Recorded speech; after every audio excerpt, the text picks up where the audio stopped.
Merci.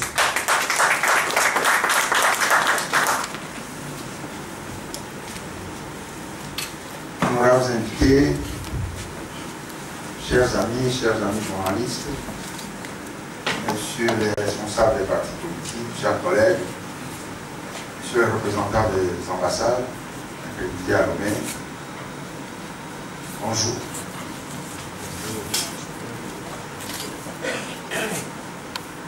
Je vous remercie, à la suite de mon collègue, d'avoir accepté de prendre part à notre invitation, de prendre part à cette conférence, à notre invitation. Le sujet que nous allons développer porte sur la sortie des flux financiers ici, autrement dit, le pillage de l'économie nationale. Ce sujet tire ces informations des données publiées par l'ONG Global Financial Integrity, du rapport publié par cette ONG en décembre 2013 sur les flux illicites, les sorties illicites d'argent des pays sous-développés. Cet exposé va se dérouler en deux phases. La première partie comprend l'évolution des flux financiers, d'abord avant la prise de pouvoir de M. Faure Gnassingbé, ensuite sous M. Faure Gnassingbé. La deuxième partie va comparer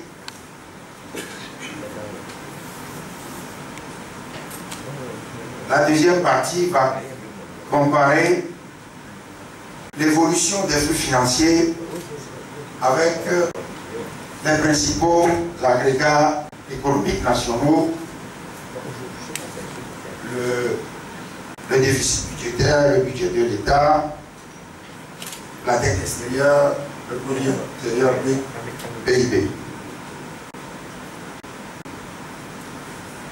Quelques mots sur Global Financial Integrity. Donc, publication du rapport en 2013. Ce rapport concerne 144 pays, dont le Togo.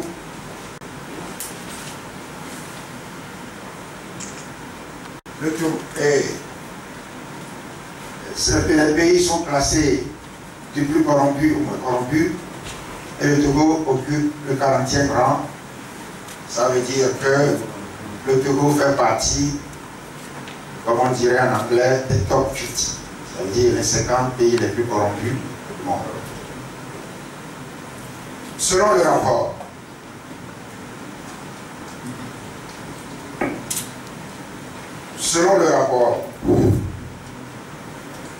environ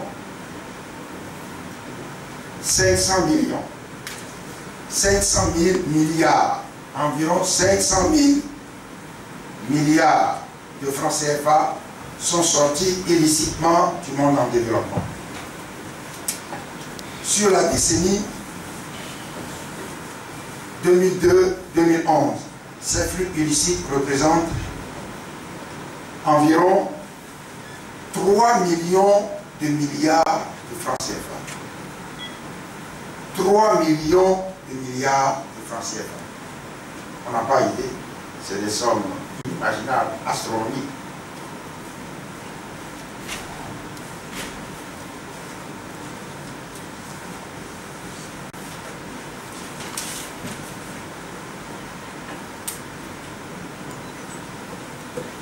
Ce rapport donne la preuve que notre pays est systématiquement pillé depuis des décennies et que ce pillage s'est particulièrement amplifié, accentué à partir de 2005. Et comme je l'ai dit tout à l'heure, comme vous le savez, est l'année de la prise de pouvoir de M. Faure Gnassingbé. Entre 2002 et 2011, les fonds sortis clandestinement du pays par le système RPT unique atteignent la somme de plus de 9 000 milliards de francs CFA. On a moins de 1 000 milliards chaque année. Mais le plus grave, c'est que sur ces 9 000 milliards, 8 000 milliards, la sortie de 8 000 milliards est imputable à la seule gestion de M. Faure-Gnassingbé. C'est-à-dire de 2005 à 2011.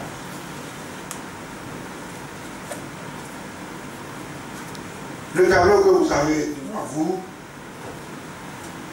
va permettre de visualiser l'évolution de la sortie illicite des flux, de la sortie illicite au Togo.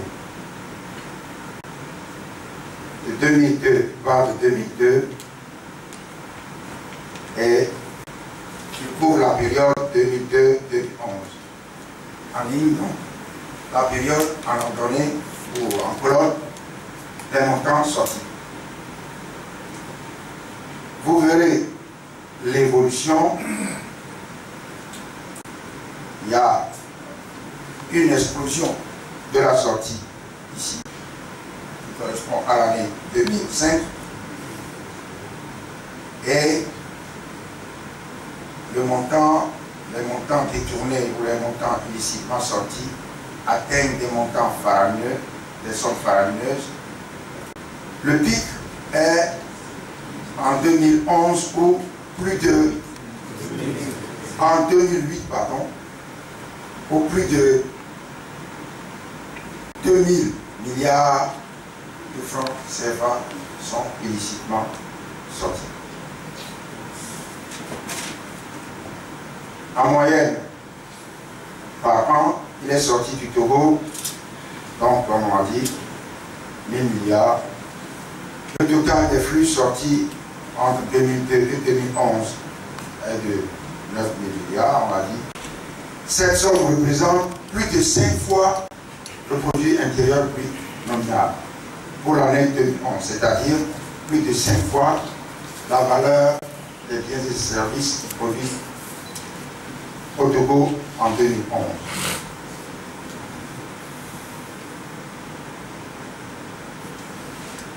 Comme je l'ai dit tout à l'heure, il y a d'abord la présentation de la situation avant la prise de pouvoir de Faure-Gnassingbé. Maintenant, le graphique que vous avez devant vous illustre l'évolution de la sortie des flux sous Faure-Gnassingbé depuis de 2005 à 2011. Vous voyez bien la progression vertigineuse en 2008.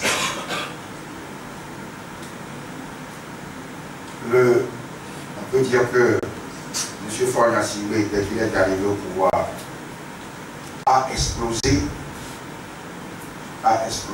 le niveau des flux illicitement sortis. Vous voyez bien la progression des flux est passée de 10% de 2002 à 2004, qui n'est pas représenté sur le graphique. Et ensuite, la progression est de 1860% de 2005 à 2008. En 2008, la sortie des fonds illicites prend une autre ampleur avec un montant faramineux de 2235, quelque part par ici sur colonne, 2235 milliards de francs CFA.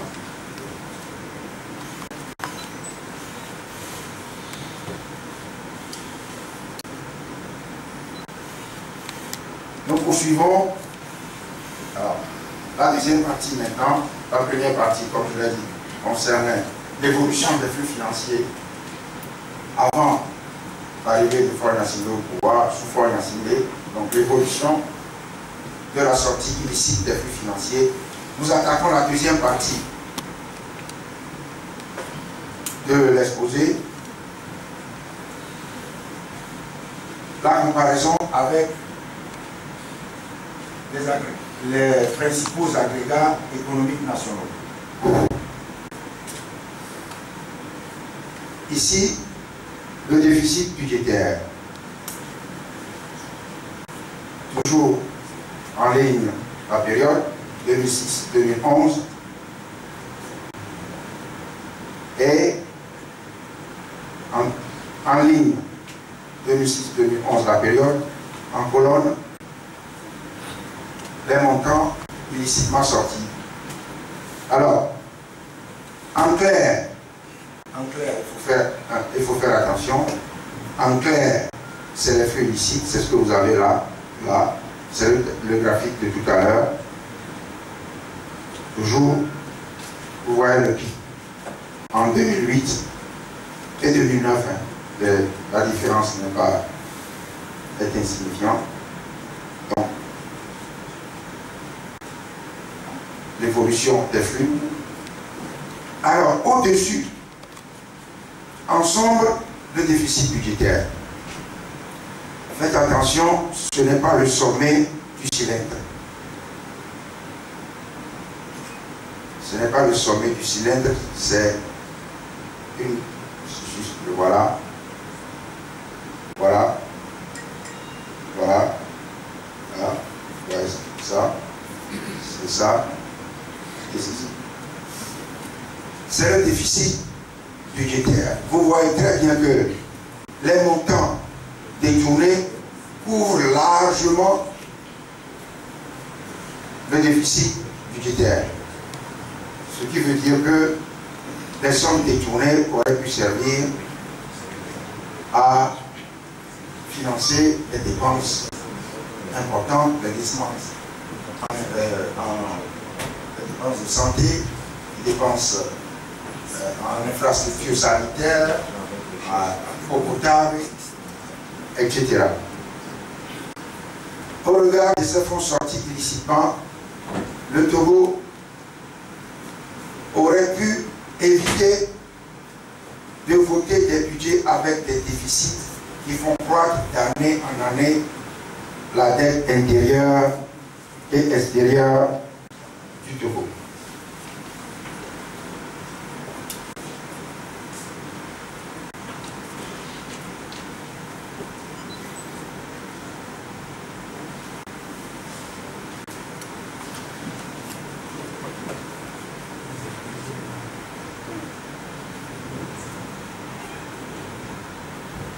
Voilà.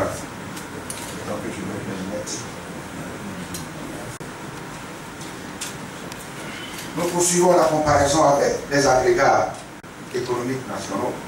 La comparaison, comme je l'ai dit tout à l'heure, de l'évolution des flux financiers ici, sortis, et les agrégats nationaux. Ici, le budget de l'État.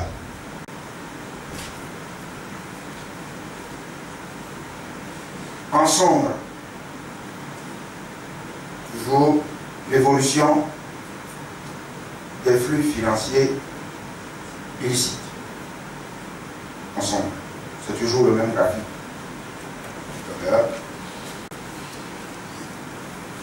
En clair, les dépenses et prêts nets.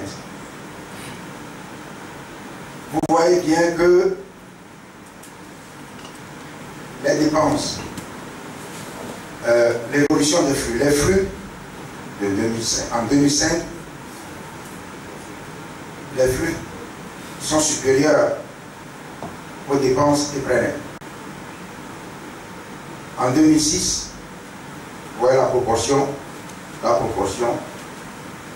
c'est toujours les flux sortis, l'argent sorti illicitement couvre largement les dépenses du budget de l'État. Voilà les dépenses. Le rapport prouve que le gouvernement et le régime RPT ne font que manipuler l'opinion sur le réel potentiel du pays en matière de ressources budgétaires. On note que les dépenses du pays représentent en moyenne moins de 20% des fonds sortis. En 2008, les dépenses effectuées par le Togo, 2008, représentent à peine 11% des fonds illicites détournés et sortis illégalement du pays. Regardez la proportion entre les dépenses budgétaires et les fonds illégalement sortis. De même qu'en 2011. D'ailleurs, tout le long, sur la période couverte par l'analyse. L'argent volé aurait pu servir, comme je l'ai dit tout à l'heure, à financer les dépenses de santé, les dépenses d'éducation, pour les dépenses en eau potable, l'énergie, etc. Nous poursuivons la comparaison de l'évolution des flux financiers illicites avec un autre agrégat, la dette extérieure. La période couverte de 2002 à 2011. Et puis en colonne, les montants sortis. En sombre, toujours le même graphique, l'évolution des flux financiers. En sombre, en clair, la dette à court et long terme. Vous voyez, en 2002, les flux financiers sont illicitement sortis, sont inférieurs à la dette. Jusqu'en 2005, l'arrivée au pouvoir de M. Faure Gnassingbé, où, comme j'ai dit tout à l'heure, la prédation a explosé, le niveau de la prédation a explosé, et donc le rapport commence à s'inverser.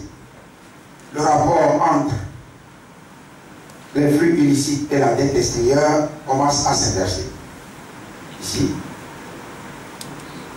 si on avait tracé deux courbes, on aurait pu voir à un moment donné les deux courbes se couper et puis à un moment donné l'une passer au-dessus de l'autre.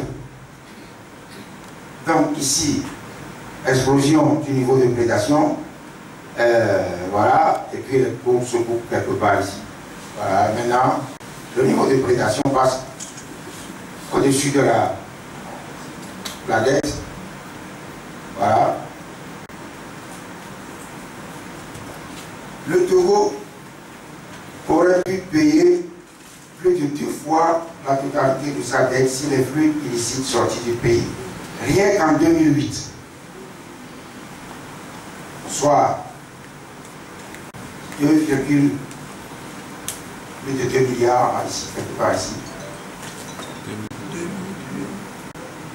2235 milliards, pardon, ici quelque part, avaient atterri au trésor public.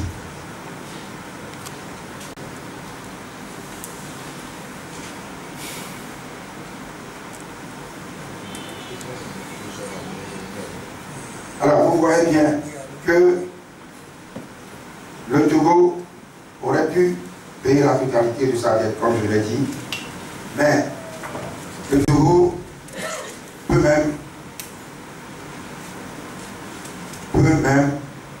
prêter de l'argent. Prêter de l'argent de l'Union-Bas à qui? Au FMI, à la Banque mondiale, à la BAD, etc.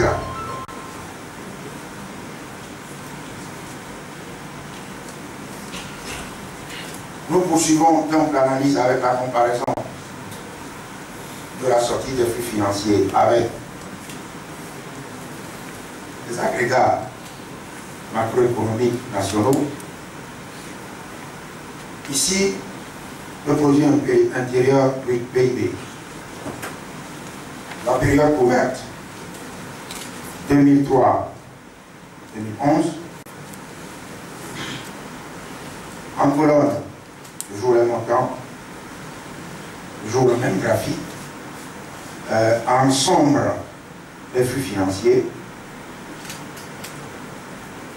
En clair, le PIB nominal.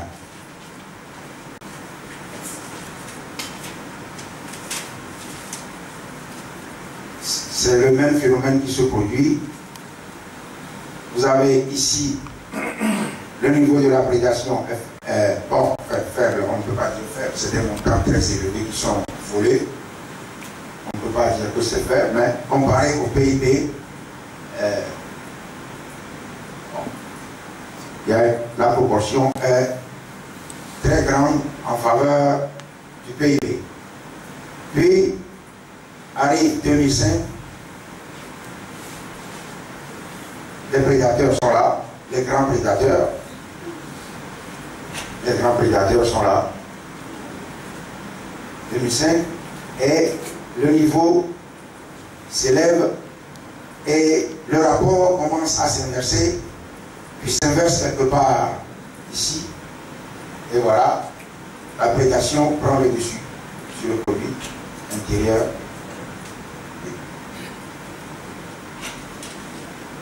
Et c'est là où nous devons être très tristes. En tout cas, moi, je suis très triste pour mon pays. Voler de l'argent à un niveau supérieur à la production intérieure. Il faut vraiment être enragé dans le vol.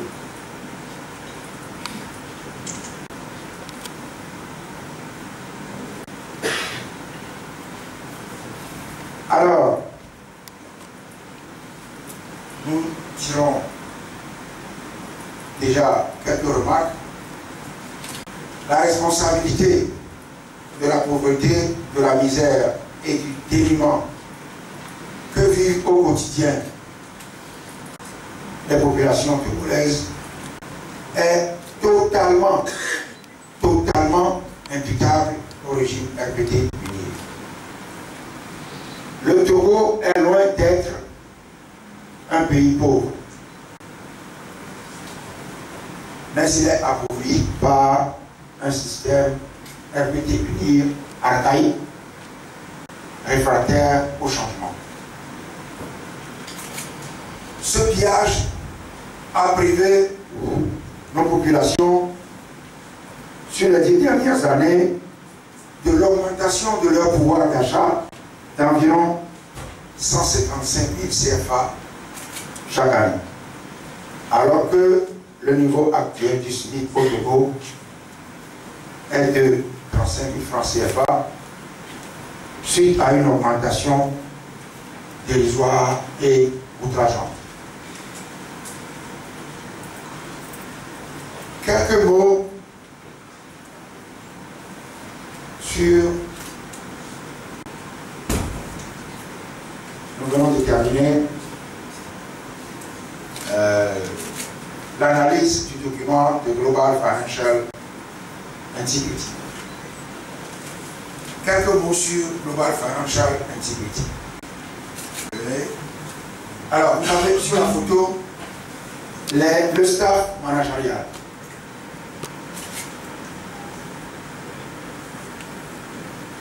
Le siège de Global Financial Integrity est à Washington DC. Global Financial Integrity est composé d'économistes chevronnés qui ont fait carrière dans les plus prestigieuses institutions financières internationales, FMI, Banque mondiale.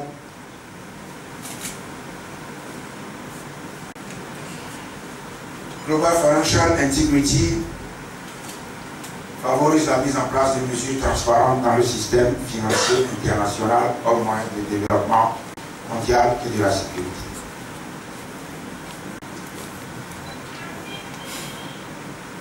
Bon. Ceux qui veulent connaître Global Financial Integrity savent poser. Alors voilà M. Tefker, qui a travaillé, qui est l'économiste en chef de Global Financial Integrity.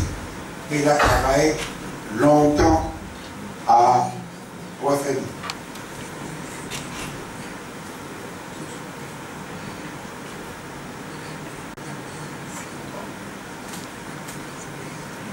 J'ai voulu vous présenter également Madame Hélène Elisabeth Clark, parce qu'elle s'est souvent référée dans ses interventions à l'ONG Global Financial Integrity. Elle est la patronne du PNUD. Elle est l'administratrice du PNUD. Actuellement, elle a été Premier ministre de Nouvelle-Zélande.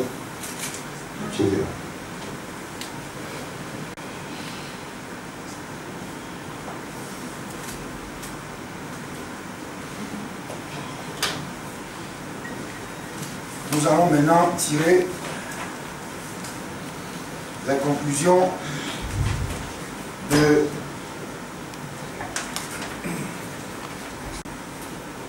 notre exposé.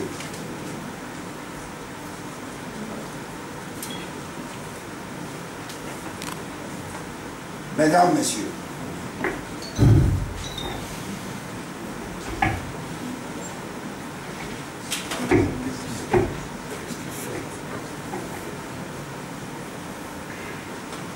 l'analyse qui vient de vous être présentée ne lève qu'un coin du voile du pillage des richesses nationales, car elle ne prend pas encore les flux illicites internes.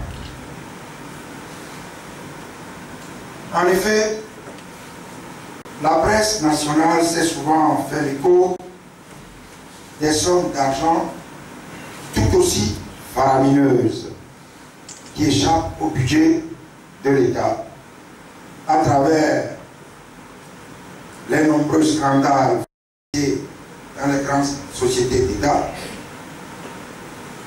Le dernier en date, la BTCI, où des centaines de millions et de milliards ont été dilapidés par une équipe de dirigeants irresponsables et véreux.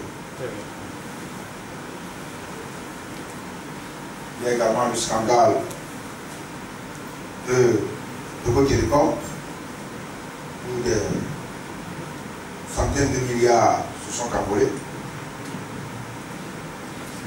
Les centaines de millions et les milliards dissimulés dans les malles, les coffres forts et les armoires des dirigeants du pays, de leurs parents, surtout de leur père,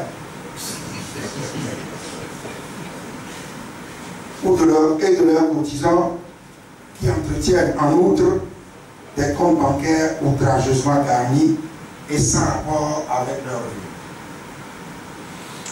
Les marchés publics illégalement attribués de gré à gré. À travers les sous-facturations et les surfacturations reconnues par le chef de l'État lui-même.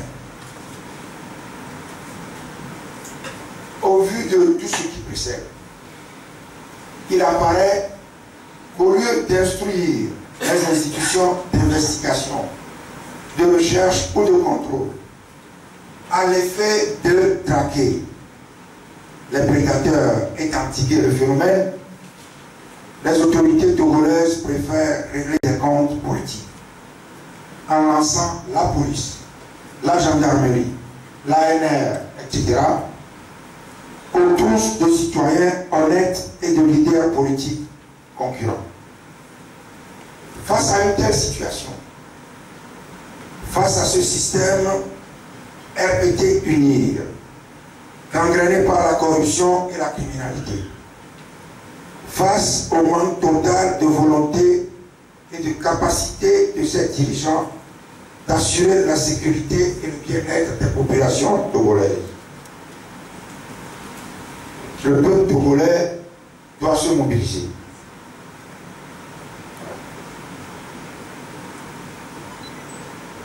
massivement pour dire non et mettre fin à plus de 50 années de pillage, d'incurie et d'irresponsabilité. En effet,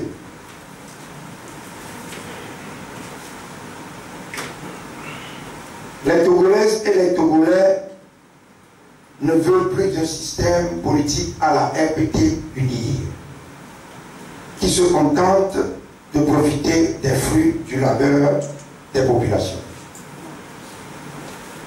Les Togolaises et les Togolais ne veulent plus d'un système politique à la RPT unie, qui foule au pied la constitution adoptée par référendum et contraint la population à descendre dans les rues pour exiger l'adoption et la mise en œuvre des réformes constitutionnelles, institutionnelles et électorales nécessaires à des élections libres, équitables et transparentes. Les Togolaises et les Togolais ne veulent plus d'un système politique à la RPT unie, dans lequel une minorité de Togolais s'accapare les richesses du pays. Vous savez de qui est cette formule. Au détriment de la majorité des populations confinées dans la misère, la pauvreté et le dénuement. Les Togolaises et les Togolais ne veulent plus d'un système politique à la RPT unie, qui laisse à l'abandon les secteurs aussi vitaux pour les populations que la sécurité publique, l'éducation, la santé, l'eau et l'assainissement, les routes et les pistes, l'agriculture et l'énergie. Les Togolaises et les Togolais ne veulent plus d'un système politique à la RPT unie, qui a sapé les fondements de la nation togolaise, plongé le pays dans une crise sociopolitique profonde et interminable, et torpillé tous les accords politiques successifs visant un règlement juste et durable de cette crise. L'heure a sonné. L'heure du changement a sonné. L'heure de l'alternance démocratique a sonné. Il s'agit de porter au pouvoir une force politique qui maîtrise la problématique du développement. Une force politique à même d'apporter de vraies solutions aux préoccupations des populations. Une force politique responsable et de grand statut, qui, dans le strict respect des principes de la démocratie, de l'état de droit et de la bonne gouvernance, sortira le Togo et le peuple togolais, je cite, des profondeurs du désespoir pour les conduire, je cite, à la lumière de l'espérance. Fin de citation. Je vous remercie de votre très aimable attention.